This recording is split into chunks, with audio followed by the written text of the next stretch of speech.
Hello, everybody. Welcome back to another episode of Tea Time with Raven and Miranda. Yeah, us. Today on the podcast, we have somebody who is iconic, legendary. Beyond. We've seen her on our screen since I think she was about 11 years old. Yes. Kind of crazy. Kinda and crazy.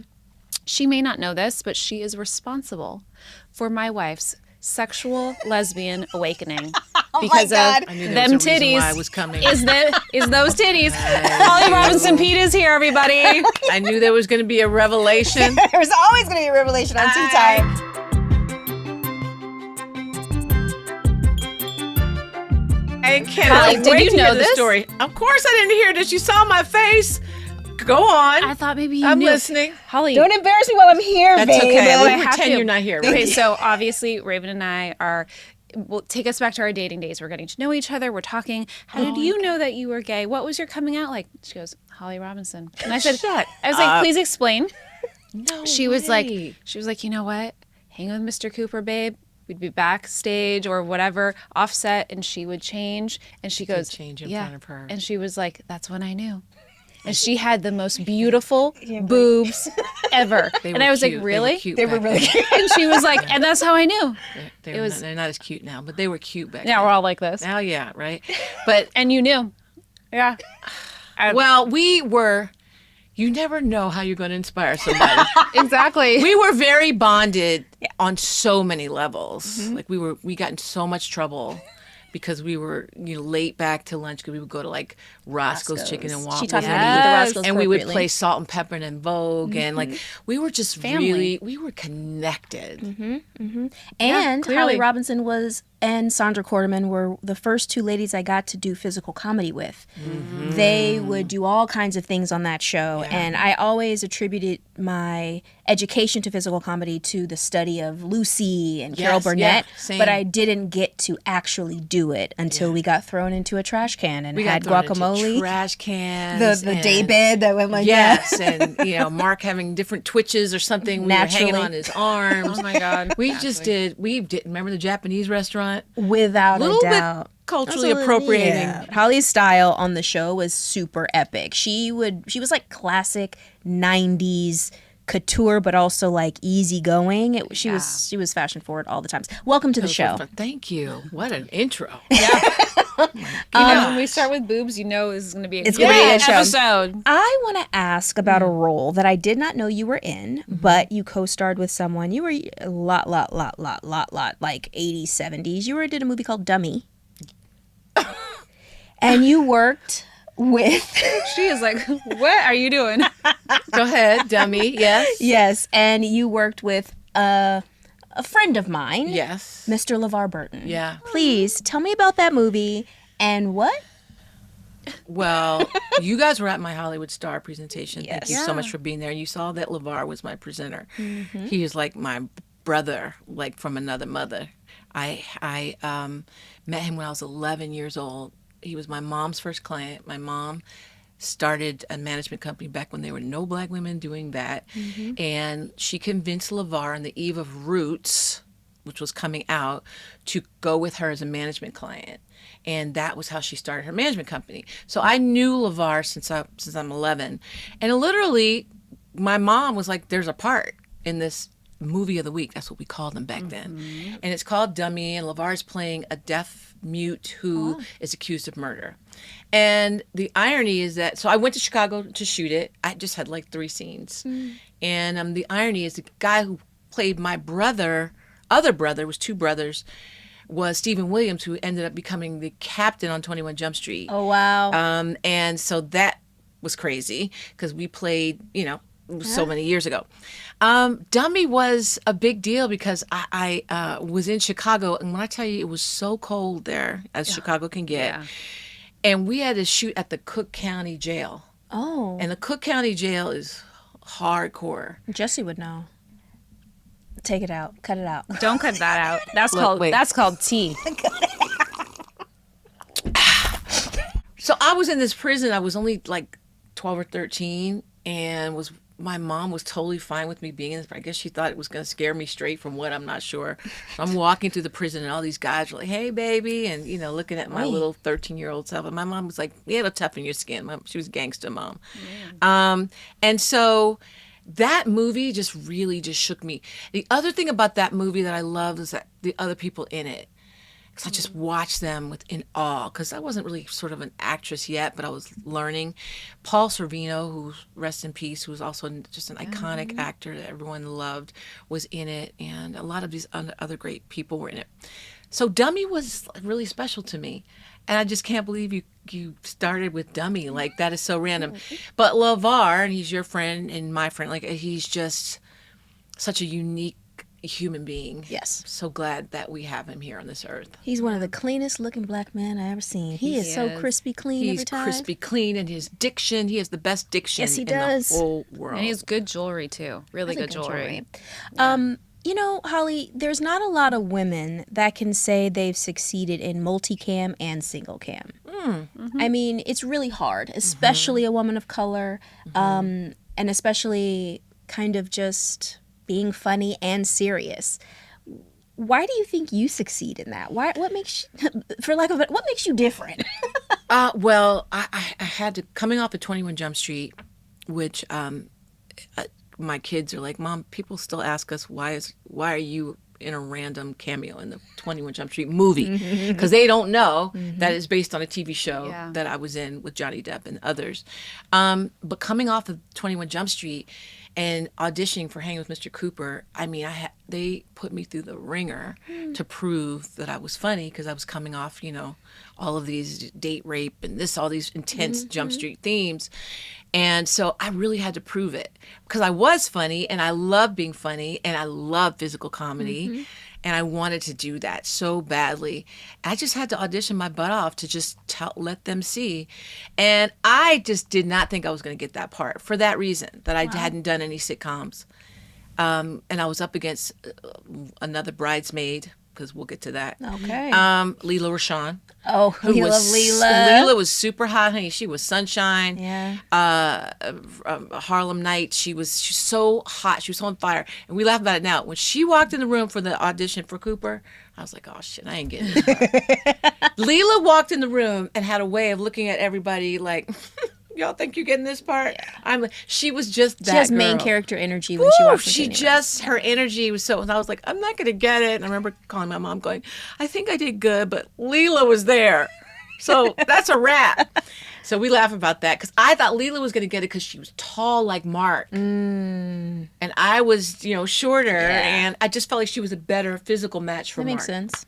What role did you have that made you go, okay, I'm an actress? And I'm asking you that because you said earlier, as your 13-year-old self, you weren't there yet. But what clicked in your mind where you were like, oh, wow, I am good at this? This is... I would Jump Street for sure. Yeah. It was such a unique role. The character Judy Hoffs, she was like everybody's girl next door, but yet she was holding her own amongst these guys.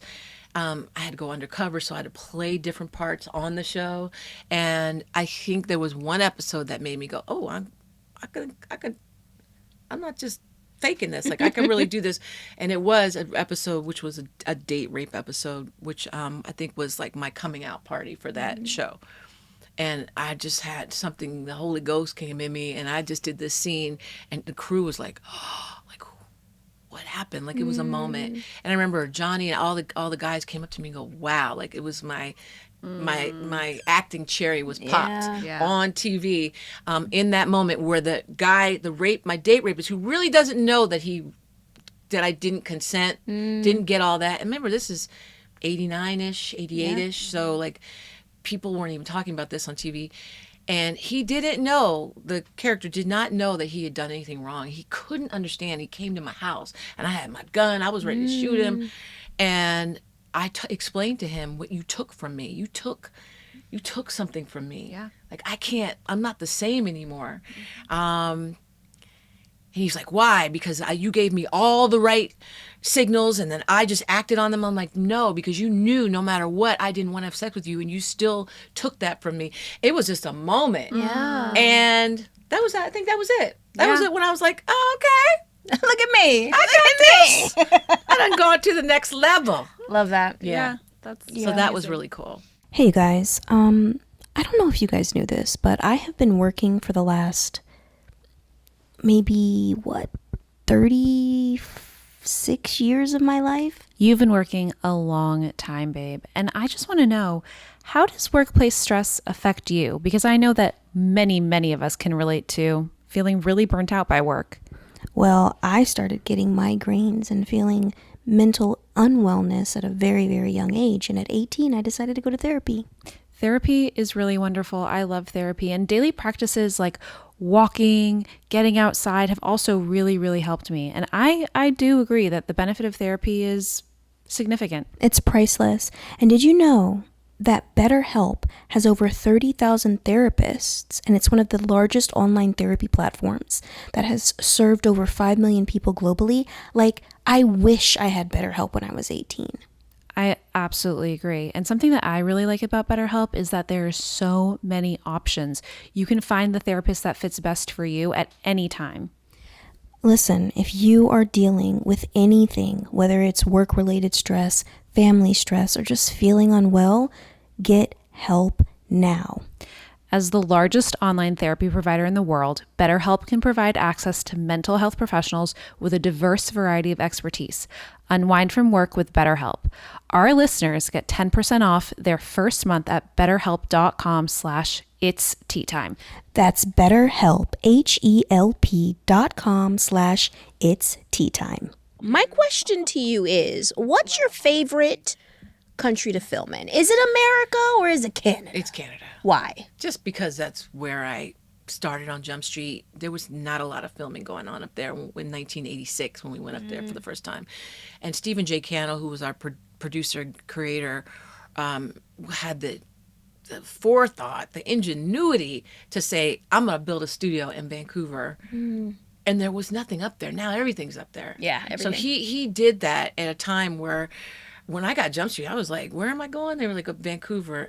I didn't know anything was north of Seattle. I really didn't As understand. a true American, we only exist we here. don't know where Canada is. I was like, what? up there somewhere. What's up there? And we going to Alaska? Like, I didn't know. Like across To Russia. across the water to Canada, like Brittany says. Right, exactly. So getting up there was like, and then it was just us, and it was Johnny was, he was a lot of people don't know, Johnny was an actor. He replaced an actor. We shot the whole pilot with another actor, and then Johnny came in and replaced him, and that was a moment. I know right? that feeling. Yeah, that was right. He came in, and that poor guy. I feel so bad for him. Imagine that. But we were so bonded up there. We're like the Mod Squad. Dated reference for you young people. Oh, we know the it. Mod Squad of Canada. So we just owned that joint. And it was just so fun. So Canada means so much to me. So going back up many years later to shoot these Christmas movies, I was like, this is my spot. Where's my Vietnamese spot? Where's Sonny? Oh, what's up, Sonny? So I just felt at home there. I felt it. I've always loved it up there. So what are your thoughts on the Mega Pint? Oh, God. Mega Pint, what is that? Don't listen to my wife. Moving on. Next topic. What is Mega Pint? Oh my God. But I know this. Yeah, you do. Explain it. Did you watch Johnny trial? and Amber's trial at all? Yes. Because the Mega Pint was what he would drink on a regular basis, and it became one of the The best memes in the world. Yes, one of the best memes because I think the lawyer, Amber's lawyer, was something like, and then you have a Mega Pint, and Johnny, he was so just dialed in during that trial, but then also was like snarky in his own He's way. one of the, He's so funny. he never looked at her. He never looked at he his eyes. never. He never So gave good. her that. But then those moments when he'd be like, "Yes, Mr." I can't remember the lawyer's name. Let's say it was like Mr. Nielsen. Yes, Mr. Nielsen, I had a Mega Pint. Yes, I and remember just that. the way he I would remember say that. things. So it Okay, was but just- what's the Mega Pint didn't stand out to me as much as the poop in the bed. Oh, my Like goodness. Oh, Doo-doo in the bed was crazy. that to me on another level. And there were so many things. there were so many memeable, crazy things. Like, it's hard to believe. It's like COVID. It's hard to believe that happened. Yeah. It know was what else like it was like reality television. It really was. Oh, it was. Which you also have some experience in, and I want to That's another know. little genre that I decided to. I know, and that's excited really about that. interested to me. Like, I want to know how you went from TV, like scripted to into reality, the differences. Did you never the feel vibes? a type of ego because reality is sometimes looked down upon the scripted community? Not really, because I've always been someone that was always trying to find different. Look, I got 4 kids. You need to get that bag. And these kids are going to private school and tuition and this and the other. I mean, like, and so I was like, okay, how do I open up this business to me? Because, you know, yes, would I love to, I was fortunate enough to be on a couple of hit shows back to back. And I love that. But then when things aren't happening like that, then what? You got to figure it out. You know, I mean, people used to say the same thing about podcasts. Some of the best content comes out of podcasts. Yes. Reality format wasn't something I was necessarily looking for, but I thought that our family, first of all, there wasn't a lot of Black families in reality. There was like the Simmons family and maybe, I guess Bobby and Whitney did it, whatever. But we were kind of a little bit more wholesome Black folks. Even though a lot of people were surprised to know how much I cuss at home. That was the thing, the revelation of that. But it was good. And the kids were naturals. They were funny. They liked the fact that they did it. They hated me when they did it. They didn't like to do it. But then they liked the fact that when it was all over, they have all these gifts and memes and stuff. They're like, oh, okay. Oh, that's funny. We're always sending each other in our Peete family string little crazy gifts, like, and they're like, we hated that, but thanks for making us do it. Was there any apprehension, or was there like a Peete family meeting where you guys, before doing this, were kind of like, this is our boundary, this is what we're not going to do? Because we have been asked to do certain things in reality, and we're always kind of like, ooh, but is that going to feel really invasive? Like, could that damage our relationship? You hear those stories, like, you look at Jessica and Nick, and how many housewives are divorced and people are in jail it can and tear you up. Yeah. Well, we started off on the OWN network. We did For Pete's Sake, and we felt very protected by Oprah and her people. They've known her for a long time, and I felt like she was very protective of us. But we always, there were lines that we weren't going to cross. When we went to Hallmark Channel to do Meet the Pete's, there it was just, everything was, I think the kid said something like, oh, that sucks. And it was like, no, you can't say sucks. And they were like, what? Oh. So Hallmark Really was more controlled. squeaky clean. And so it wasn't ratchet. It was not Love and Hip Hop Encino. You know, so not Encino. Well, that's where we were. That's where we were. Real Housewives of Encino. Hilarious.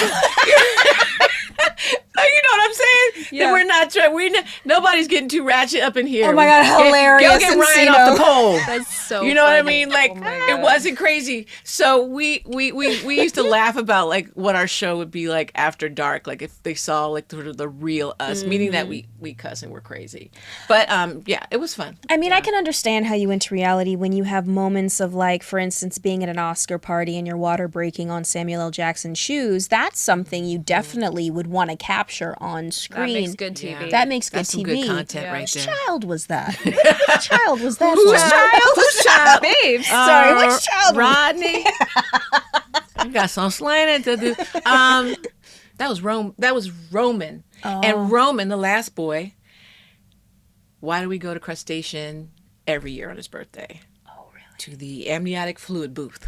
No, like Roman's memory of, well, that memory that night was crazy because it was an Oscars party, a Ebony Magazine Oscar party. So Black Hollywood was all there.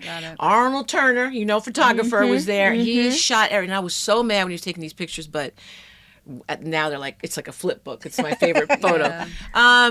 Yeah, like that was Roman, and that was crazy, and I was doing too much.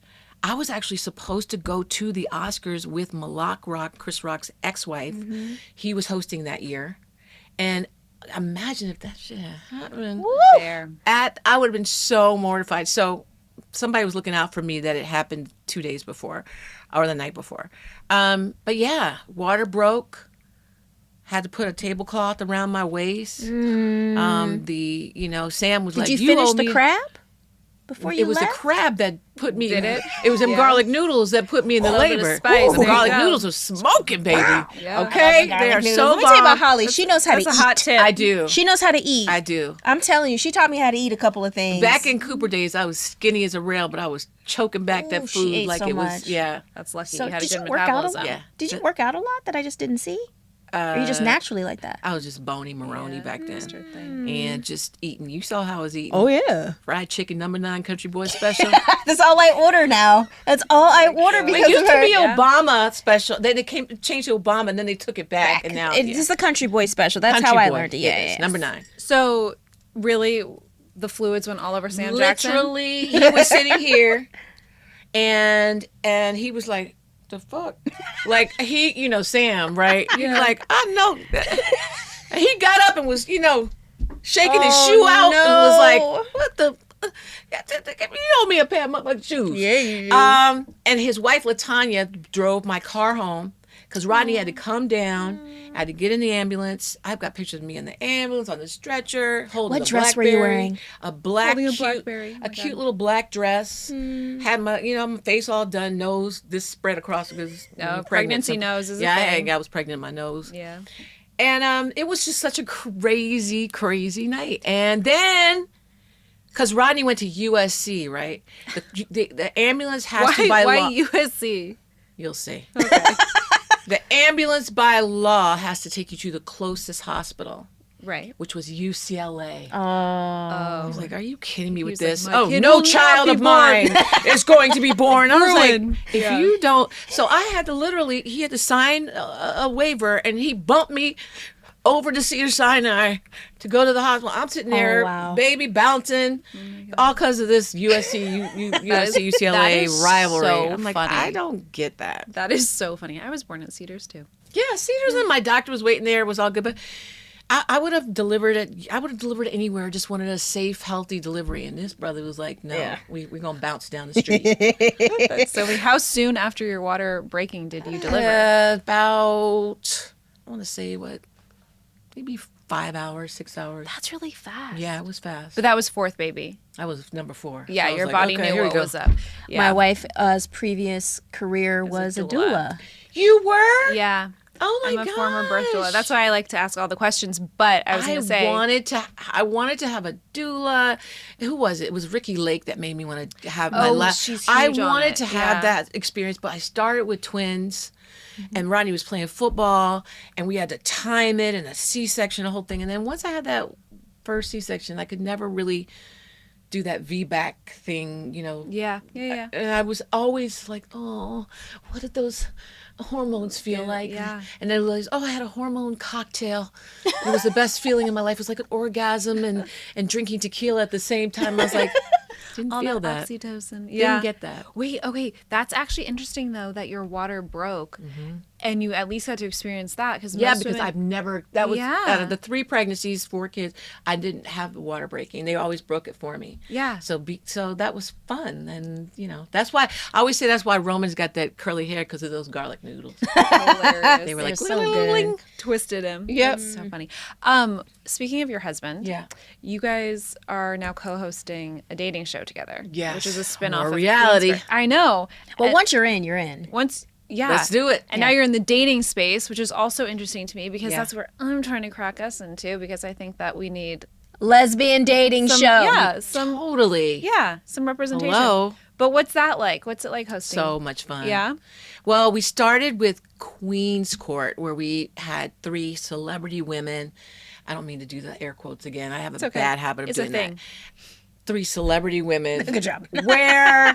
And the women, the women are known for different things, but they've lived their dating lives out loud. Yeah. And I so know most of those women. Right. So we've seen their ups, their downs, their issues with DV, like a lot of things really serious. So, so we did 2 seasons of Queen's Court, and that was really fun. So during the pandemic, we were so all up in like Love is Blind and all that stuff. Like we were watching TV in a unnormal, unnatural way. Yeah. And we bonded. And what we thought that Nick and Vanessa Lachey were good, but we thought like they're just sort of directing traffic. We're like, we can do that. Like, You and I are the wanna same be brain, up Holly. we want to be up in it. Yes. So when Will Packer came to us and said, you're the only 2 people that can host this. Like you're Black Love, you're the Black Love poster kids, and you got to host this. We were like, oh my God, that's totally like, we totally want to do this. And we did the first 2 seasons of Queen's Court, which were good and cute. King's Court is striking a different tone. Okay. People are gravitating a little bit more towards it. The numbers are better. And I think that's because you have 3 guys. One of them is Tyson Beckford, and he's just so beautiful. There. Like, Yeah. if you just... Tyson's is just so fun. Yeah. And I've known Tyson for 100 years, so he's like my bad little brother. So I was like, once he signed up, I was like, oh, this is going to be a good show. Yeah. The other 2 guys are amazing. I was just with one of them yesterday at the Dodger game. Like, but when you have 21 women versus having 21 men in the house, there's more drama, there's better content. Yeah. So it's been fun. We love it. We love it. I love that you guys are working together. What's your... He gets on my nerves sometimes, though. I mean, how long have you guys been married? 30 years. Why am I leaning in? Because you don't want to yell it anymore. 30 years. That's amazing. It is. It is. It's a long time. It's a long time. If he was here, he'd be leaning in as well. Yeah. And you know what's cool is that being married that long, like you go through so many different seasons of your marriage. Yeah. And then you could actually go back and like say, remember season 3? Oh, wow. Remember that episode? Yeah. You know, we can actually do that, and it's fun because we can do that. But we still have, you know, we're still working things through. Can you imagine that after 30 years? Yeah. We're 5 years in, and lesbian relationships kind of feel like dog years, meaning it feels like we're about 11 years in. That's not just a cliche? That's not a cliche. Okay. No, That was a cliche. That's a real thing. But please, if you could give us some advice on communication Yes. for a 5-year relationship. Well, for any amount of years. take it. I'll just say this. Communication, it's so cliche. Oh, we need better communication.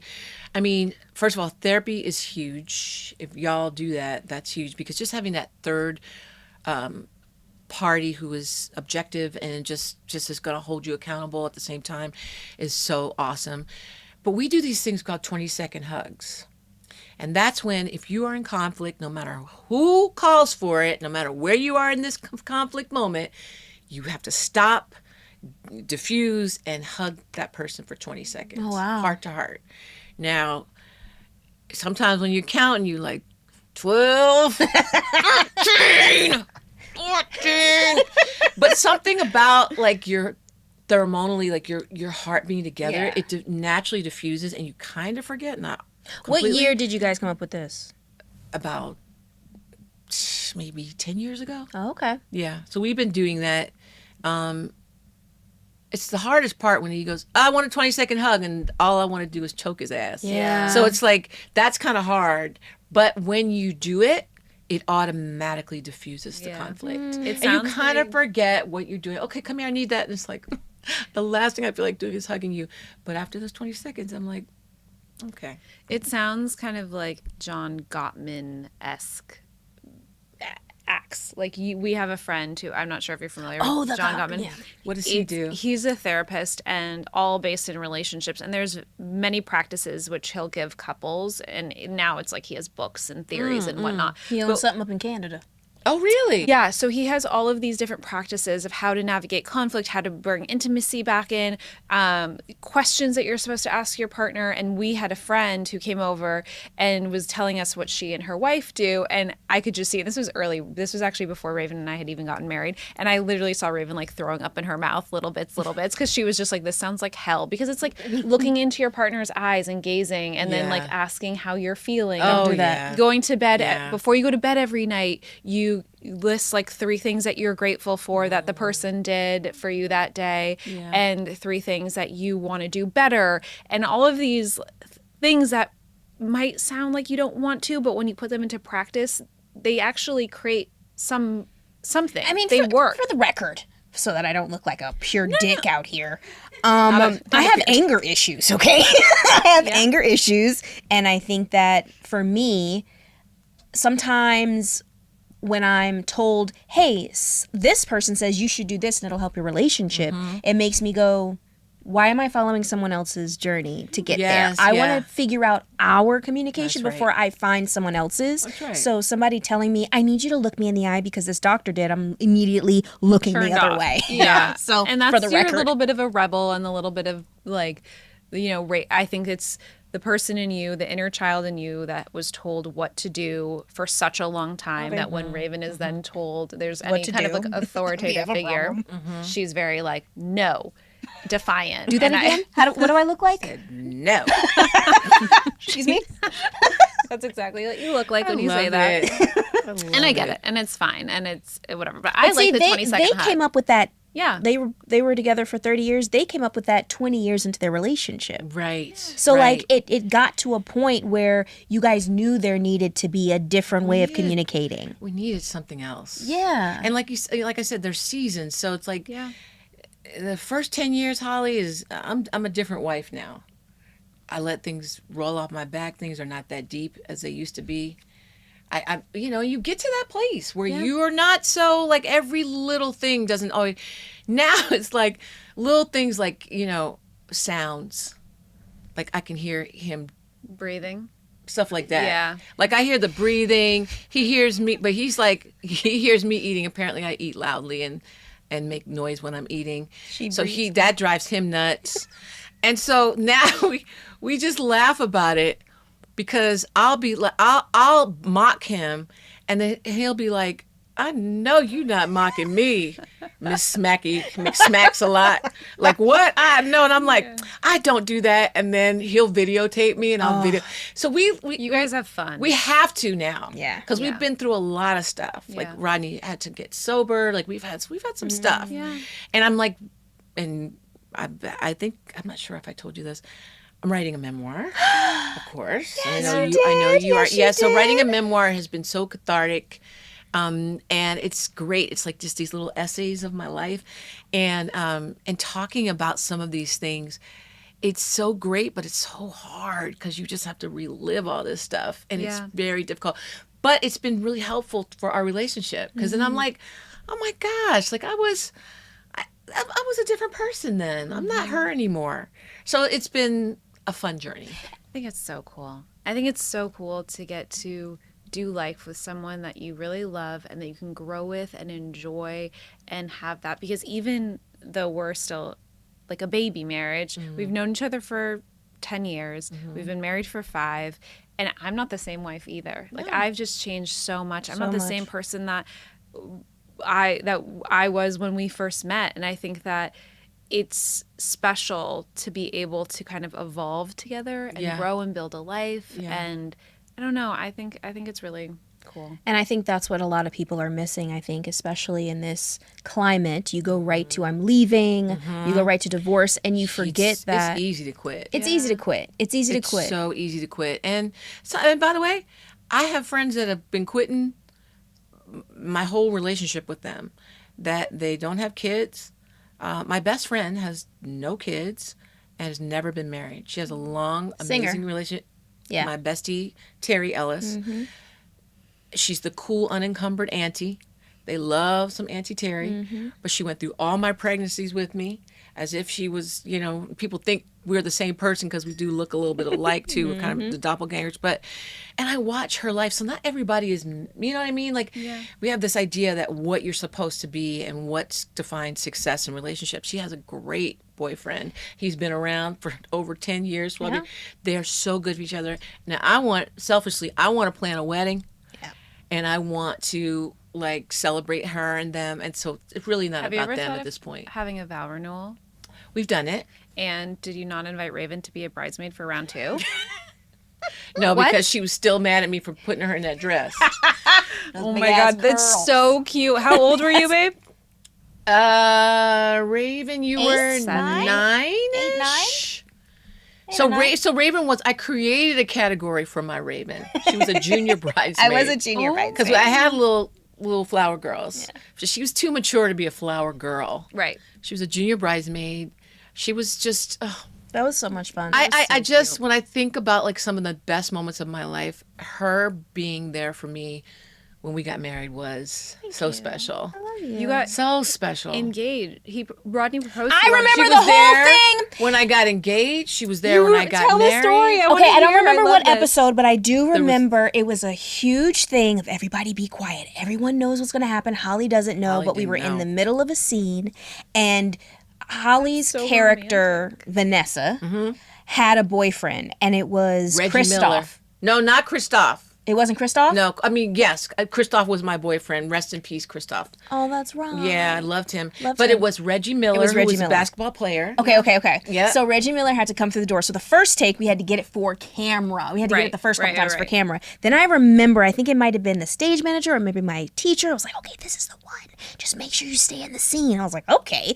She had to go back to the door, knock, knock, and there was Rodney, and her face just went like this, and she was just locked in. Pink Pepto-Bismol dress that was so hideous with dyed-to-match shoes and bag. Yes. And I would not drop that that pink purse for anything because I was stunned because Rodney had really did a mind game on me before this. He threw me way off the trail. Oh, he gaslit you bad. Oh, he gaslit me in a way that I'm still mad at him.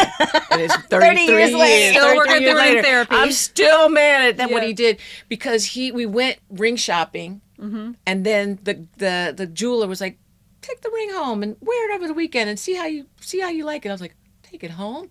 And that night I was at an event and I was like. And everything was, the hands with the ring. I know. And here's a crazy cultural moment. Say? Like, what? Achoo. That right there. Exactly. Like, not even the point. And so I'm sitting at a dinner that night with this ring, and this thing is sparkling, and I'm sitting there. Mind you, I'm not engaged yet. I'm just trying the ring out. And of all people, who was sitting at my table but Aaliyah? Oh. The late, great Aaliyah. And she was clowning me because she saw me with this ring. She was like, "Girl, what is happening with this ring?" And I was like, and so I remember that so well. And then I went to Dallas where Rodney was playing football at that time. And I kept waiting for him to drop to his knee because I had the ring. Yeah. And it didn't happen. And then he had the jeweler call me. Bring the ring back, please. I was like, "Oh, he didn't give you a credit card for the ring." He said, "Mm-mm, and I need that back today." Wow. Like attitude and everything. So I went back. Mortified. Here you go. And then he kind of called me less for a couple of days and all that. And so when he showed up at that Hangin with Mr. Cooper door, I was just like, "No, you didn't." Yeah, so it was really insane, that moment, because he really threw me off. And then it was just the best night of my life. It was amazing. But Raven was there. Yeah. And Raven has been there for some of the most amazing moments of my life. That's crazy. So this is so full circle. I'm just so happy to be here and seeing you. You look so great. And you guys, y'all are awesome together. Thank you. You are really, really good, and We're trying. You have to be, and you know what? This is a great forum, and I just love you. I love both of you so much. We love you too. Thank you. And I feel just, how do I say this? I feel very sort of motherly towards Raven, but we were more like sisters. Yeah, I was a little sis. It was more sistery. But then as I got older and I sort of saw Raven's journey, it was part of me that felt like, and I told her this, I wanted to do more to be there for her when she was on Cooper. Yeah. And to be more protective of her. But it really wasn't my place. So instead we would just go have fun. Yeah. I appreciate that. Now I know the connection. Yeah. Because there's I'm writing a memoir too, as you know, and a lot of things were happening during that time that, when you're 7 to 11 and you're on a show, we all say, a community raises the family, but not really. No. And especially in Hollywood, there are things that have to happen. People don't know where to step or if they can step, and you don't want to misstep. Right. But you are a female with the psychic eye. So I'm sure you understood. I didn't understood fully. I understood in real time what kind of... this is what my thing was. My biggest thing was I hated that on the weekends you had to go work. That part always bothered me. Because on the weekends, I was in my little convertible and, hanging out with the guys and just doing my little 90s stuff, right? Yeah. And just having fun and putting on my Daisy Dukes and it was Daisy Dukes, remember those? Yes, Daisy Dukes with my two-way pager, honey. She was ready to go, right? Because I was Vanessa on Hangin' Mr. Cooper. All the guys were checking for me. It was fun. Yeah. And this one, I'd be like, we come back on Monday, like, "Oh, hey, what did you do? Oh, I went to the such and such awards and I did this and I went out to dinner at the Ivy." And this one was like, I was at the county fair. Yeah. working her ass off. I would leave on Friday nights or Saturday mornings on a plane by myself to go meet my dad and the dancers. We would perform through the week, and then I'd get on a plane back by myself to come back to go to Cooper. work. And that, the weight of that bothered me. But again, as Raven said, it wasn't my place to say anything. I would always mention to your dad, like, oh man, like, God, that girl works so much. And he would always say the same thing. She loves it. She loves it. You goddamn lie. Sorry. She loves it. And so I'd be like, okay, I'm just going to go over here and learn my lines. So, and I've said this to her before, but I have a teeny little bit of guilt. You can't. Mark and I do. Both Mark and I do. We talk about it a lot. Mark doesn't need to feel it at all because of how he showed up when my brother was passing.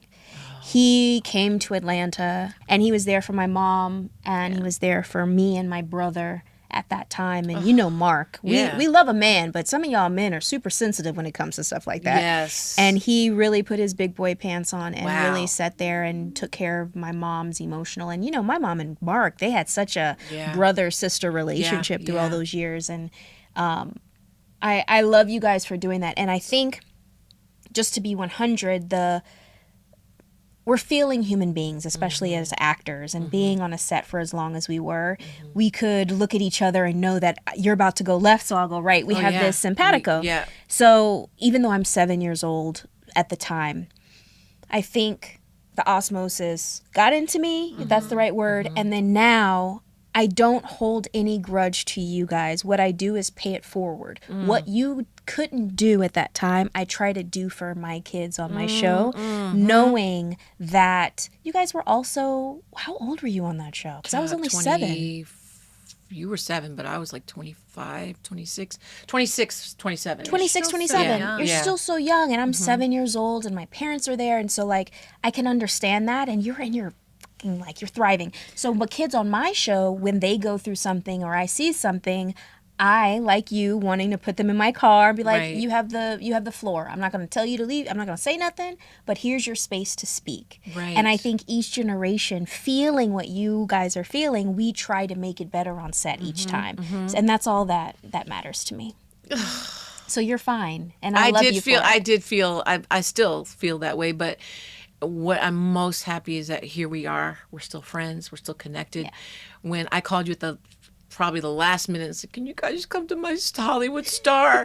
And y'all showed up. That made me feel so great because I had you there. I had, Mark there. I had Steven from Jumpstreet. Like, I had this like smorgasbord of my life and my journey. So that was really awesome. But we're family for life. We're family for life, but it's not always like that when you work on these shows. Very true. So there's some people that you are either will never be out of your life, like the Marks and the couple of people on Jumpstreet for me and you.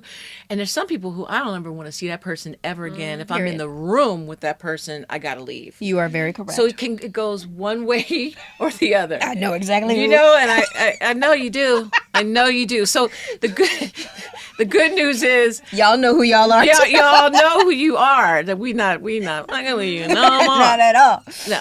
So but those relationships that are lifelong, like, those are so precious to me. Yeah, me too. It sounds like we've all had a lot of therapy at this table, which I appreciate. And I'm just curious, how much therapy did your son need after you sent a sexy photo of yourself to him instead of your husband? Because that sounds like a lot. It sounds like you're still paying for that therapy. Well, thank God it was the one with autism. I'm dead. I'm done. Because had I sent it to that middle boy would have been like, Mom, I can't unsee that. Because I could kind of explain it away to RJ. Because RJ's mind is very... So what had happened was... I was sending a sexy little something to my husband. It was just like, a little picture. I was just turning around and, just showing him a little booty. And unfortunately, they have the same name. And it's too close in my... context, which was my fault. And so I clicked the wrong one, and then I was like, God, sorry. You should no, come on now. So I called him. I was like, you didn't say anything. He goes, about what? And I was like, oh. And that's when I saw that. I sent it to RJ, and he goes, "Mom, why did you send me a picture of your butt?" And I was like, "Oh, you know what? I meant to send that to Dad." He goes, "Well, why would you send Dad a picture of your butt?" I said, Oh my God, I love "Well, it. because I thought I had like a little something was on it, and I needed Dad to look because I might go to the hospital later." Like I was coming up with anything I could. And he was like, "He bought it." He was like, "Okay." I love my it. Had that been the so middle funny. boy or the younger boy would've or the known. daughter, You'd been ragged they'd have through the been like, coals. "Bitch, what?" Ragged through the coals. God. No, you lying. Hilarious. I know. So yes, he's not in therapy because it just kind of if it had been one of them other kids, that Understood. bill would have been high. It just went right over. Lucky. Oh, I love it. That's so funny. Okay, Holly. Yeah. So there's something that we do on Tea Time, Okay. and that is have our guests go into our pot and pull out a topic. Okay. I'll go into the pot. So can I open it? You're gonna open it, and you're gonna pull something out, and then you're gonna hold it, and then we're gonna reset. Oh, okay. There's so many. Yes. There's yes. so It's a plethora many. of choices. Holly, what was in that damn teapot? Nepotism. Nepotism. Yes. We love nepotism. Do we? Do we? When it works. Sometimes it works. doesn't work. Sometimes your father might be Gordon on Sesame Street and you can't get on the damn show. There's a that. Like There's that was There's a that. so painful to me. So yeah, sometimes I'm like, where's the nepotism? Everybody on my block in Philadelphia got to go get on Sesame Street but me. And he was Gordon, damn it. It was He the ran that reverse of joint. nepotism. Yeah, It was like, why? anti-nepotism. Yeah, yes. Like, what are we doing here? What Like, was that about? he didn't want me to be on I was TV. gonna say, He didn't yeah. want me to be on TV. He knew that the lights, and he didn't want a child actress. And I was always doing shows and doing the most. And he was like, I don't want that for her. Yeah. And he worked on Sesame Street with a lot of child actory types. He knew what was up. He knew, and he want didn't that know. for And you. then so but like, come on, I'm 6. It's a key demo. Like what are we doing here? I'm How do I pretty. not? Hello. How am I watching my Marcy Anderson down the street do a scene with Cookie Monster, but my ass is home in Philadelphia? Not Marcy. Really, like, Oh no, I'm still. You never forget them names. right. But So that I was- finally got to go on. I begged and pleaded. He just finally had to let me go on. And I had one line I was supposed to say, "Hi, Gordon," and I kept saying, "Hi, Daddy, hi, Daddy." and they were like, she can't act. And no, they were like, "Okay, cut, take her lines away, and let her just hold Big Bird's hand and walk down the street." So I was sad about that. Sesame Street messed me up, y'all. And Clearly. I was sad about that because my parents were getting divorced during this time. Oh. So, and Susan was kind of Gordon's wife. And Like- the little girl Sally was kind of his daughter. Like it was all a very mind Yeah, confusing. that's a- And this was back in the 60s, 69, where TV was very new, and I didn't even know how my dad got in the goddamn box. Like I'm like, how did you? You That's know, so cute. So all of that was just at play. But then I want to say maybe like 2 years ago, Bob passed away. Bob was Gordon's bestie. And Bob, who was played by an actor named Bob McGrath, who was the nicest, kind of like Mr. Rogers nice, like the nicest guy ever.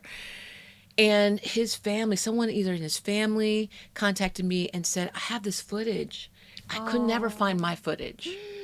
And I found the footage of me on Sesame Street. And when I saw it, I was like, oh, I was doing too much. My brother Matt was quiet. I was trying to do way too much. And I got, well, I said, okay, Dad, I understand why you didn't want me on there. So nepotism did not work for me for the beginning. But it worked in the end. Towards the end, I mean, and I think I think there's nothing wrong with it. I'm not against it. I'm like, I get you in the room, but you got to deliver. Do you consider yourself a Nepo baby? No. No. I really don't, but I mean, I could see why somebody would say that. A lot of people don't even realize that my dad was Gordon, so like because it was so long ago. But I don't consider myself a nepo baby, but my kids do. My daughter does. Yeah. Yeah. She considers herself a nepo baby. I'm like, That makes sense. She's a Nepo baby. Well, I don't think I am though. She is. I don't think that I am. I know she is. But I don't identify got proof. as one. you got proof? You got receipts? I got the receipts. My mom was an actress, and my father started as an actor, and then he was in the entertainment industry. He's a suit at Warner He Brothers. became a he. That's where he wow. worked up to. We were all on the Warner Brothers lot at the same time. Oh yeah, we were. Because my Are dad. you serious? She visited in the Sister- 90s, early 90s? She visited Step by Step and Family Babes, Matters and okay. everybody, but she never came to our set. How did you not come to Never came. stage 9? Period. don't See, know. I told you it was stage 9. Do you remember Piglets across the street, the sandwich shop? Yes, of course. She never went. We didn't know. Wow. And You missed out. You I missed know, I heard. But then you explained to me that that's mostly where like the Grips and would Yeah, the go. cool and, people Yeah, went. yeah, 'Cause but, yeah, the but the cool crew were cool, you know. Yeah, If the you cool went there, they were like, come Yeah, on. exactly. And you always have to be nice to the crew. That was the number my one dad, thing. as a suit, was not going to be like walking Right, me there you across. go. You know, I get like, that. We went to the commissary, or I we get went. that. Yeah. But I mean, he loved like we would go to Papu's, which was like a whole drive around, and Do you remember Ribs USA? It's Yeah, still it's still open. there. There's no Shrimp Yes. the Pimp, but there is Shrimp the Pimp. Oh, it's gone. They took it off the menu. That was our dish. Like what? was Shrimp delicious. the Pimp was spicy shrimp, and it was so good. We would be late coming back from Yeah. Ribs that USA. place getting that shrimp. We had Shrimp the Pimp all over Yep. our lips. I still go. Do you really? They took Ribs all USA the is peanuts off the good. floor, and The peanut shells were the on peanut floor. shells are on the floor. It's all gone, but it's still okay. Those were some good days, though. Yeah. I mean, I loved. Oh my and gosh, then being the on lot those was magic. I was on that lot the other day doing something, and I was just like driving past, thinking about how it was Full House and Family Matters and Us and Step by Step ER. and ER. We used to see George Clooney out there. Playing His basketball. little wife beater on. Yeah. I saw Noah Wiley at the Dodger game yesterday, and he was just like, "Oh, I just remember seeing you on the lot all the time." I was like, "Yes, ER." And Friends was down there, and they were bougie. They didn't talk to us. Not at all. But We would be down there. Like I would go to. That's where she Friends. was. oh, you went. Well, I would be hanging out at Friends too. Yeah, but Marta Kaufman, her house in Hancock Park was like a block down from ours. So I knew Marta, I knew her kids. Right. So that's kind of why, because I'd go see like Hannah and whatever. But I don't consider myself a Nepo baby. You are. No. You kind of. I learned how to drive on the Warner Brothers lot though, because that is the probably, if you had to ask ChatGPT, what's the number one thing that makes you a Nepo baby? Learning how to drive on the Warner Brothers lot. because we had a golf cart. He He had his own golf cart. We used to steal golf carts too. That was fun. best. That was the best. Oh my So gosh. that's so weird. See, so you were there when we were there, but you was rolling with the big shots. Yeah, she was. You were like TGIF. and- Exactly. Yeah. Not really. Yes, though. baby. Do you were. want to know another connection that I have with Raven? Sure, Like, so just a lifelong connection. It was, when Raven was on Cosby, my dad was one of the writer-producers. Whoa. Yeah. So he was Matt Robinson. He wrote the entire time. He was from Philly. Him and Cosby were very close. He passed away before all the stuff went down, which I'm kind of glad happened, just because I wouldn't have wanted him to see that, definitely wouldn't want him to have seen Malcolm. Yeah. But yeah, so when I was in college at Sarah Lawrence College before Jump I didn't Street, know you went to Sarah Lawrence. I went to Sarah Lawrence. I really wanted to go to Sarah Lawrence. I was about to say, don't say you went. I didn't say I went. I really wanted to go. Oh, I it didn't sounded get like in. I went. You didn't get into Sarah I didn't Lawrence? get into Sarah Lawrence. Listen, that's when I wasn't sure See, whether I nepotism didn't work for me there. Listen, Girl, if you don't that's tell true. Listen, Sarah Lawrence was where I realized that I was not a lesbian. Oh, that's That good would to do know. it That's for also you. a I good did lesson. 4 years and Yeah. didn't partake, and them girls were chasing my Not ass. one Oh, time. yeah. I almost. Wait, so You Sarah missed out Lawrence a is a little bit, lesbian? Holly. Susan Pinkwater. It's just all Oh girls. yes, Not Susan Pinkwater. Susan Pinkwater. Not with the She's pink Marcy's water. friend. She does not forget She these was names. fine. I said, I don't know where I put my car keys, but I know these names from 50 years ago. Right, exactly. Susan Pinkwater was so beautiful. You should have been. She was so beautiful, but I didn't. the I just Hunting was. Wives. That's when Oh, you yeah, she realize, should've like, been because that's where you're supposed to dilly dally, Yeah. right? And just never. So Sarah Lawrence was a great place for me to be, but there were so many cool people there when I was there. Maybe you'll get to dilly dally on season 2 of Hunting Wives. You should totally go on that show. Have you seen the show? Yes, I just finished the other day. Why am I whispering? Because this is something that you whisper for. There's a lot of girl on girl in that show. That's what I'm saying. Maybe you'll get to My dilly dilly. God. It's all acting. It doesn't count. No. And can we just, speaking of, you started with my breasts. Yes. Yeah. But can we talk about Malin Ackerman's boobs? They are the cutest things I've ever Malin seen. They are She's cute. the lead on that show. Yeah. You On- didn't ever get to see. No. You didn't ever get to see them because you leave every time. Right. Wait, before. you have not seen I'm not going to our watch that. Hunting like it. Wives? I'm not gonna watch it. I have my reasons. Here's my thing about Hunting Wives. I feel like, are we normalizing these people? Like, I feel a little like it scares me a little bit with the normalizing of like this sort of NRA and all the things I'm not feeling. Yeah. But her breasts are amazing. Which one is she? She's the lead. She plays the.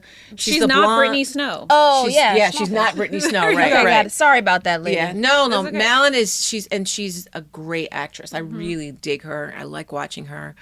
I watch it. It's my workout show. Like I'll be like running on the treadmill and I watch it and it's good. It makes the time go quickly. Yes, it's a good workout show. I watched episode 5 this weekend and doing a full body MRI scan. Oh, Prenuvo? Thank you, Prenuvo.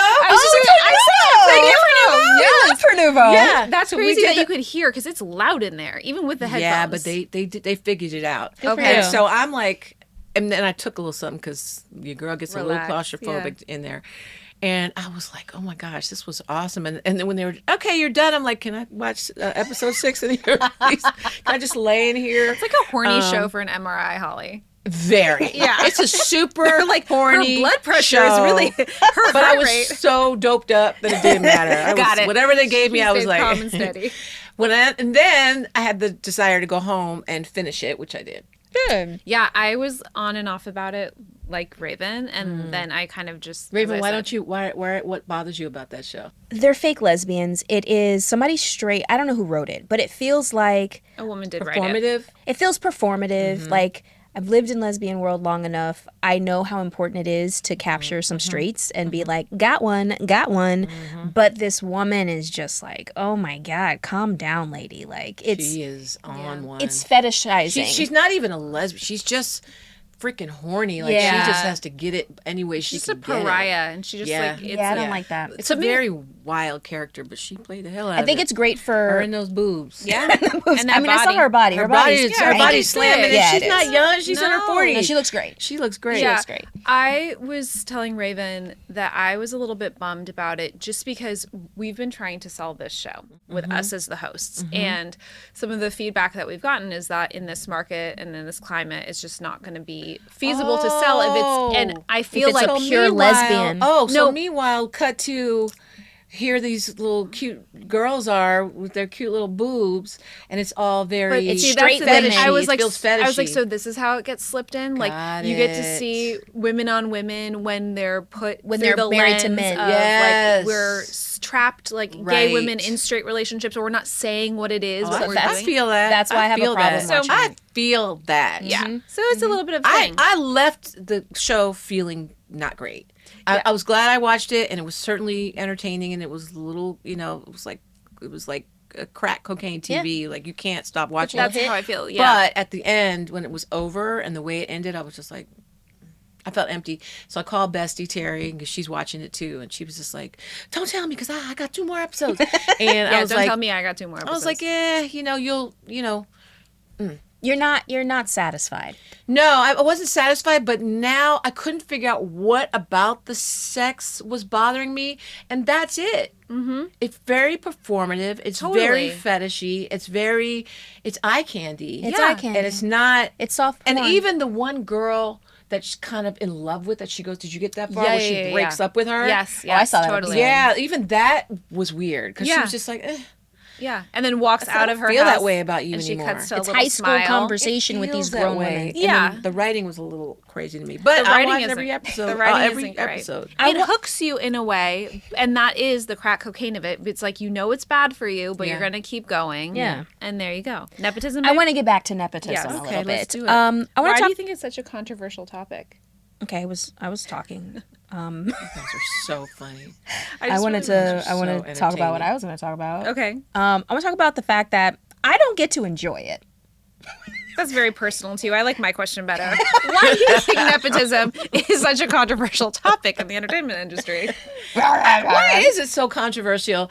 I really feel like you got to use whatever you can, because what's the difference between nepotism and relationships? Agreed. You have good relationships in this town. You have people that you know. And am I going to pick up the phone and call the guy who's doing Paradise? that I worked with, and I want to better. get on that goddamn show. Yeah. Like, you need anybody? I found mean, out they're doing a new show about football wives of the NFL. It's like, hello, I was a football wife. So I just feel like it's any way you can kind of get in there, but you just can't. But I'm gonna kind of like fight against that a little Yeah. bit, because I was helping to creative direct a show where I saw you in that building at Yes, Lux, yeah, right? And they were like, "Oh, we need somebody for this. Raven, put your wife in." I'm like, "She has to audition." They were like, "Why? Just put her in." I'm like, "Because." This is why I say I'm not a Nepo baby, because my dad did the same shit to me. So you guys cannot say that I'm a Nepo baby, because I've had to work You know what? for everything You're I've welcome. gotten. Anyway, so I was like, no, I'm going to need her to audition. Like, you guys can put her up on the board, but don't tell her she has the job, because I don't feel comfortable automatically giving a role to someone I know just because it's someone I know. They're going to have to fight. And that's purely because of the original question that I posed before you came in and gave your question, which was, I never got to have a nepotism moment. I had to work, as you know, Monday through Sunday and Monday morning to get to where I am. And so when I see certain people and them like, how'd you get that job? And they're like, oh, my dad. I literally, my blood starts to boil. Wow. Unless they say, how'd you get this job? I auditioned. Oh, cool. How'd you get the Who audition? would say, oh yeah, my dad? I'd lie. Oh, people Yeah, I would be love like, it. oh, I applied for it and got it, because no one, Never say my dad. no one. Ryan's about to start a job, and she's like, I don't want anybody to know, and it's sort of a sports related job, that my dad was a quarterback. I don't want anybody to know that. I don't want You people get to treated think. differently. That's what she said. She said, I don't want anybody to know. I said, okay, so then don't tell them. The expectations are twofold. It's we don't have any expectation because of your dad, and we have all the expectation That's because of right. your dad. That's And it's right. like, which one do And you they're gonna feed look at you into? sideways. Yeah. Every single moment. Or the assumption is you're only here because of your parent, and therefore your talent, your skill set, what you have to offer is diminished automatically, which isn't fair 1000%. either, because I That's think not that fair. that's the thing. Like, you can have a successful parent who can open a door for you to help you, but then you have to prove yourself. And I don't think it's fair for children or family members of people who have found success to be kind of written off as not talented or not willing or worthy of being I somewhere. think they're always trying to prove themselves. You know, I look Yeah. at someone like a Kate Hudson, for instance. Like, I watch her working so hard on her show, which is really cute. If you guys like that kind of sportsy show, it's really cute. And I see her working her ass off.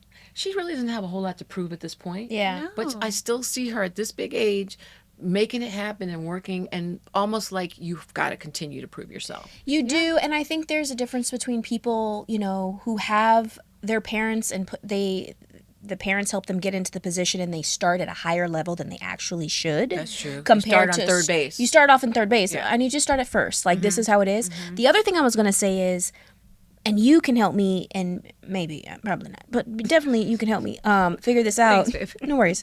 I know you. Got it. I'll try. I feel like this generation of Hollywood Yeah. is all the children of last generation's Hollywood. No. Babes, please, Josh Brolin, Kate Hudson, the girl from Well, Josh Brolin's my age. I mean, he's old. That's not this generation. maybe it's not the word Now, generation. Josh's kids would be a different story. Okay, maybe not the generation, but the actors that we have now, right? Like, for instance, I'll say it this way.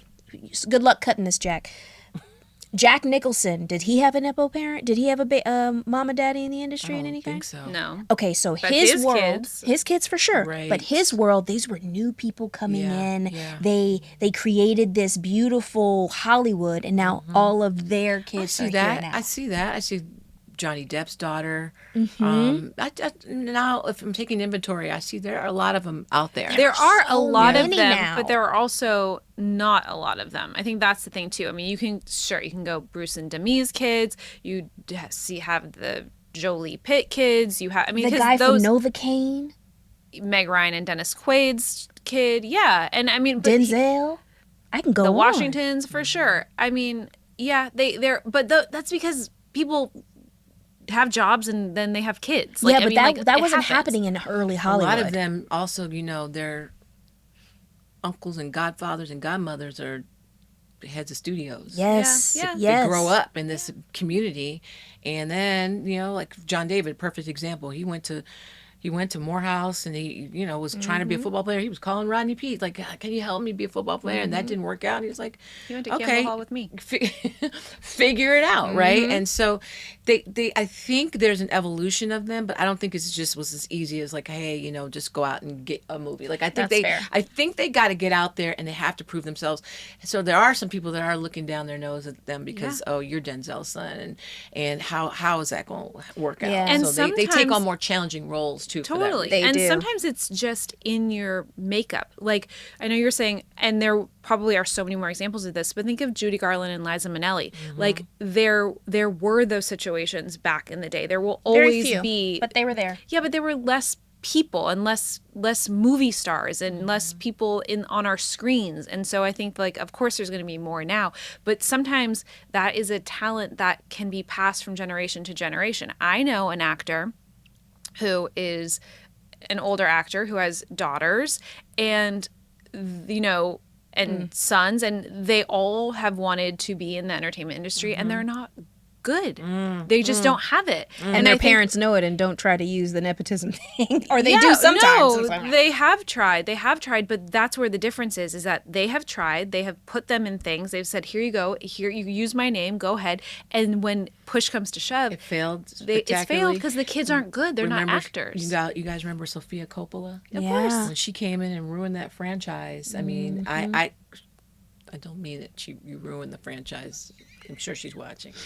Yeah. But Sophia, you watch? Are you subscribed? My husband's so obsessed with The Godfather, and not in a normal way, and can say every single line. And I guess so when that movie and when Francis Ford Coppola put his daughter in that movie, it sucked the life out of the franchise, and it takes away the fourth wall. It was rough. She's better. And all of those amazing actors around her couldn't elevate her because she just didn't have it. Yeah. She's an amazing director now and she found her calling. But at the end of the day, like, you get in that door and you can deliver, but 9 times out of 10, if you can't, you're not going to last. Yeah, or then everyone's going to be talking behind your back and you're going to know it on some level and then it's uncomfortable. So then I auditioned, Holly, and I got the role. I was going to say, if she didn't give you that role... She auditioned fairly. After you auditioned, if you didn't get that role. And also, here's this. I was like, can you please help me put myself on tape? And she said no. She wouldn't help you audition? No. That's I cold, was Ray. technically EP at the and I've moment. never done it in my life. I've never put myself on tape. You had to put ever. your wife hat on at that point. I know. Like, at that point. So then she I'm was there with my asking you own for help. iPhone, like literally doing how I see, I don't know, every other person audition in LA because every other person auditions in LA. And I did okay, but I really, she would not help me. Let me tell you why I would not help. Because at that time, especially in our relationship, as a Leo, not really good at taking direction. From people really, really close to them. Right. So I had When's already... your birthday? Is it now? Oh, It you was just passed. the 6th. Oh, happy birthday. Thank you, Holly. Today's middle boy's birthday. Oh, happy birthday! He's in Tokyo. He's been there 3 years. Yes, my he gosh, has. He's my Oh, little yeah, black remember and he East son. surprised you. Huh? Didn't he come and surprise Yes, you? he That came was and so surprised me at the amazing. at the event. So yeah, she's Your black another and Leo, East son. my black and East child. Yes. Need some black and beautiful. East grandbabies. Oh, they'll be so beautiful. They'll be so I beautiful. want one too. I love I ablation. want one I too. love I'll just take ablation. them. I'll just take them. I don't care. But But go ahead. But Yeah, I really anyway. You know what happened? What? She got it on her own merit. She could have been mad at me all day, but she had to do the hard work that I had to do. I love She was it. going to get it anyway, but I don't know. I just have a She problem went through with the that. steps. She went through the I steps. went through the steps. Necessary. Step by step. Step by A set step. I did visit when I wasn't visiting. What are we Hangin' doing? Mr. Cooper. We're Cheers. toasting. Let's toast. I got one more thing to say. Oh. Because they'll be kill me if I don't say this. Say it. And I know you've already made this clear, but I need to go on record with me sitting here. Everywhere I go, someone wants a reboot of Hangin' with Mr. Cooper. Everywhere I go, somebody wants to reboot of Hangin' with Mr. Cooper. Correct. And Mark had called me the other day with Omar on the phone. And yeah, Mark was with Omar. Was crazy, right? Omar was with Omar Gooding from our show. Yeah. And everyone asked me. So Are we doing it? my job to act because Because I've heard that you're the lone holdout. No way. First of all, somebody don't have my number correctly. Nobody asked me. I heard it was Sandra Quarterman. We can cheers now.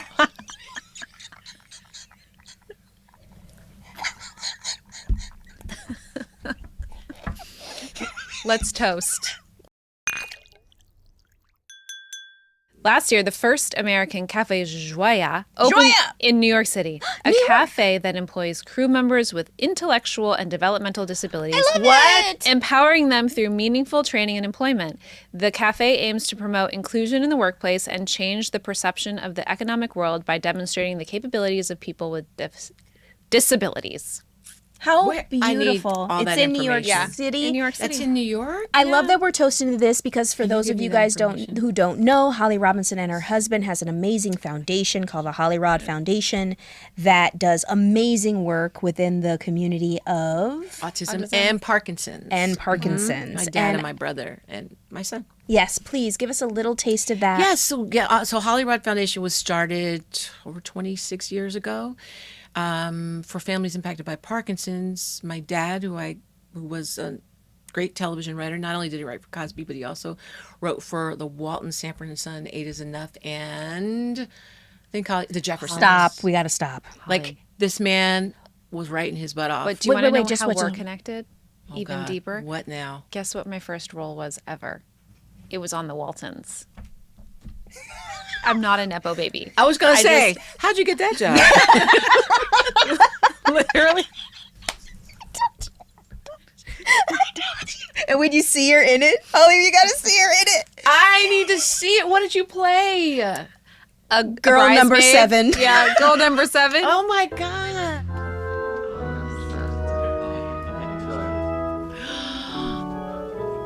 Oh my God! Look at her. Oh my there God! should be You're in one church. more. Is this a wedding or just church? To live together after God's ordinance in the holy estate of matrimony. I will. Oh, here we go. My moment. Oh, see, look at those brows. Oh, eyebrow acting. It's the little white gloves. It's a close-up for me, Jen. That's the cutest thing ever. Oh my Look God. at my little pumpkin. Look at that little heel. baby. Look at that pretty little girl. Back then. It's He true. wrote for the Waltons. That's amazing. Yeah, he wrote for would the have known your Waltons. dad. 8 is Enough. Sanford and Son and the Jeffersons. Oh, and I still get his little residuals. You know, they come in like 25 cents. But I'll still get like his Walton residuals, and I just always put it in the little. But yeah, he was an amazing guy. I mean, he started on Sesame Street, yeah, but then left there and then was a writer. And then just in the middle of his life, when he was only 46 years old, he was diagnosed with young onset Parkinson's. Now, this was in the 80s. We didn't have Muhammad Ali yet, no Michael J. Fox. So we started a nonprofit to help families impacted by Parkinson's, because if you can't afford the medicines, you can't even unfurl your body, right? Yeah. So that's where we started with Holly Rod. And then when RJ was diagnosed with autism, we realized those families needed help too. So we expanded our mission. And then, of course, when we lost my dad, like 23 years ago, like almost to this day. Wow. And Holly Rod Foundation is such an important foundation that is near and dear to our heart. My brother has young onset Parkinson's. My dad had Parkinson's disease. And of course, RJ is on the autism spectrum. So we support these autism and Parkinson's. We do a big event every year called Design Care. We have a fashion show, and we have music performances. And it's really cool. We're just really excited to be able to give back at this point. It's hard raising money right now, but we do the best we can to help these communities. Well, even though we amazing. didn't toast to Holly Rod, I'm glad we toasted to the Joyeux. Joyeux Cafe, Yes. who is also down for the cause for helping people. Cafe Joyeux. I can't wait to visit this. That's awesome. Let's go. Let's all Let's family do trip to it. New York. My takeaway. You guys. Holly, thank you so much. Thank you guys. You're I amazing. love you. I look at you guys all the time. I watch y'all. I love all the success you're having with this podcast. Thank you. I might be picking your brains because Rodney and I are starting one. And We're so, here for you. yes, it's called Secret Sauce. Ooh, the secret Love that. sauce. That's good. The sauce. Yeah. So just love y'all. And thank you for inviting me here. Thank you so much for coming. We love I'm you. going to lean in and say something else. Holly, where can we find you? You can find me all over social media at Holly R. Peete, all over Instagram and Facebook and all of them, the X's and all of them. And don't forget to watch her show, Queen's Court. King's Court. All of the courts. Well, Queen's Court is streaming on Peacock. You yes. can watch that. Yeah. But King's Court is on right now. All right, Yay. everyone. Thank you so much for watching today. Don't forget to like, subscribe, and leave a comment down below if you have anybody that you want to see on the podcast. Love your neighbor. That was weird. Yeah, if you have anyone you want to see on the podcast, let us know who that is and love your neighbor while you're at But it. like, be careful. Don't like love them inappropriately. You know no, what I love them mean? kindly. Like, like just biblically. gently, like through the biblically. phone. Bye. Right. That was so fucking weird.